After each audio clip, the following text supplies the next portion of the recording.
வாங்க வாங்க வாங்க. நீங்க எப்படி இவ்வளவு தூரம்? நான் கார்ல வரும்போது நீங்க இங்க இருக்கிறத பார்த்தேன். என்ன இருந்தாலும் நம்ம தேசத்தை சேர்ந்தவங்களை எப்போது சந்திக்கும் போது ஒரு தனி உற்சாகம் ஏற்படுது இல்லீங்களா? எப்பாவது சந்திக்கும் போது கொஞ்சம் உற்சாகம் தான் ஏற்படும். அடிக்கடி சந்திக்கும் போதுதான் நிறைய உற்சாகம் ஏற்படும். அதுக்கு வாய்ப்பு கிடைக்கணுமே. தேவையுள்ளவங்க வாய்ப்பை ஏற்படுத்திக்குவாங்க. என்ன பேசாம இருக்கீங்க மிஸ் வசந்தி? அட, என் பேரை ஞாபகம் வச்சிருக்கீங்களே? உங்க பேரை நான் மனப்பாடம் செஞ்சு வச்சிருக்கேன். ஏன்? இப்படி எப்போவாது சந்திக்கும் போது உங்க பேரை சொல்லி கூப்பிடணும் இல்ல, அதுக்காக.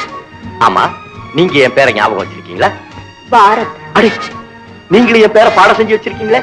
உங்களை சந்திப்பேன்னு நானும் நினைச்சேன். சந்திப்பீங்கன்னு நினைச்சீங்களா, சந்திக்கணும்னு ஆசைப்பட்டீங்களா?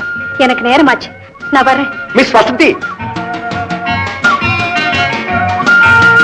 ஐ எம் சாரி. என் மேல கோபமா? பின்ன ஏன் அப்படி எல்லாம் பேசணும்? உங்க மனசை புரிஞ்சுக்கிறதுக்காக தான் அப்படி பேசினேன். புரிஞ்சுதா? புரிஞ்சுக்கணும்னு தான் ட்ரை பண்றேன்.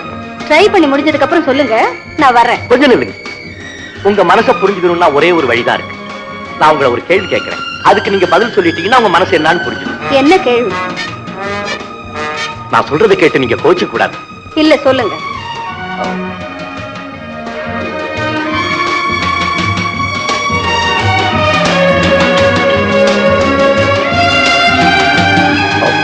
Vasanthi, I love you.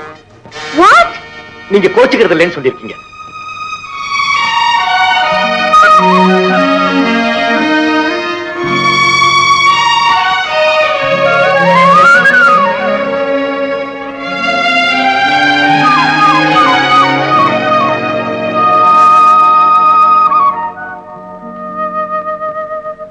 Vasanthi,